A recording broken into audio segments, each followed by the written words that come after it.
lit, lit, lit, lit, E-lit, T-lit, lit, lit. W's for the webinars we create. Attending those sessions, ideas communicate. E stands for education, it's a must. Lifelong learning, a concept we can trust. L is just a letter, it equals literary. It's not just read and write, it's how we relate. Welcome back to the L.I.T channel. So today, we will be talking about literacy. This month is Literacy Month. And on September the 8th, 2021, we celebrated International Literacy Day. Literacy is so important to all.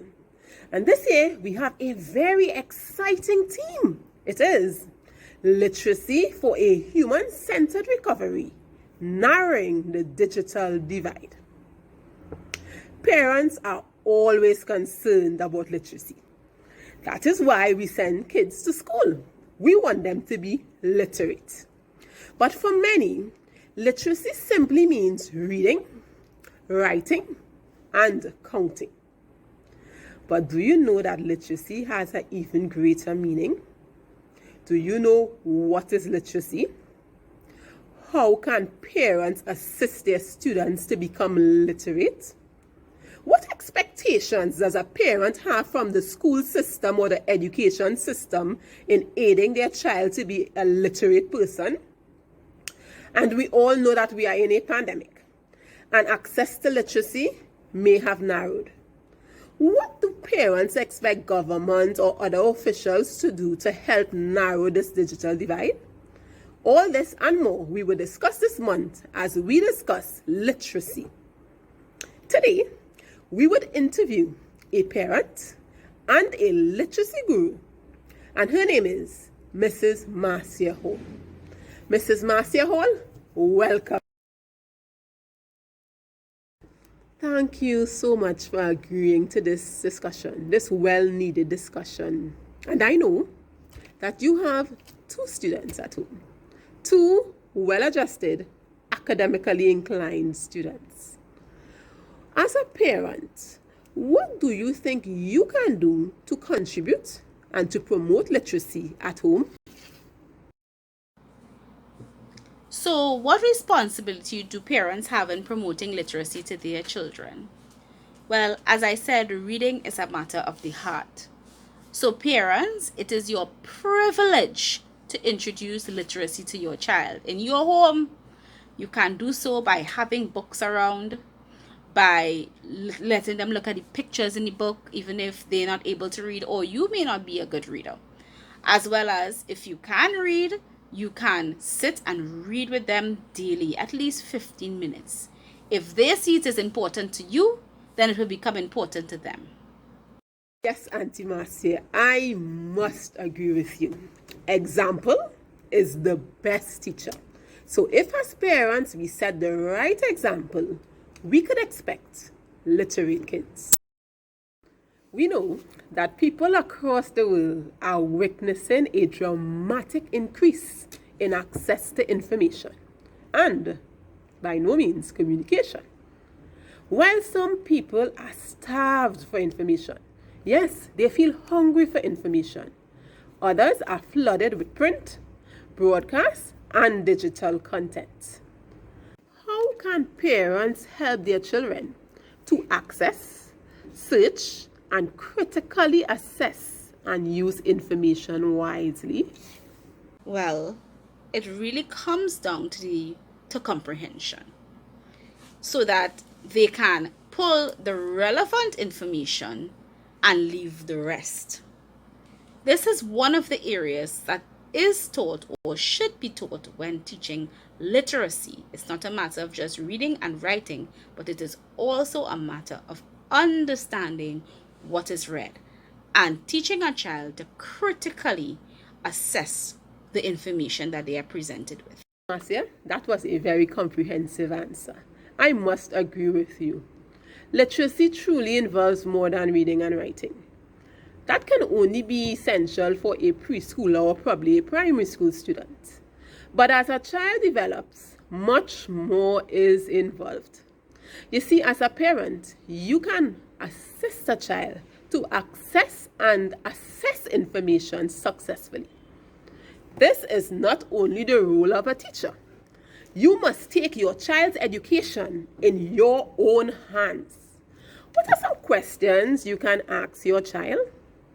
Well, you can ask, what did you learn from this assignment or research that Miss gave you? Do you think it can benefit you? Do you think that you can use it in other aspects of life? What solutions can you come up with for this problem? What effects do you think this problem can have on you, the community, and society? So in keeping with our theme for this month, which is Literacy for a Human-Centered Recovery, narrowing the digital divide, what assistance do you think parents need from teachers and other information professionals for their students to access devices or even learn how to use them effectively to promote literacy at a higher level? This theme is fitting as we are now in a digital age by force. We are in a pandemic, and we have seen that any formal delivery of education had to switch to a digital delivery. Marcia, I loved how you said we must make that switch. And just as teachers have to make the switch, parents too have to make that switch.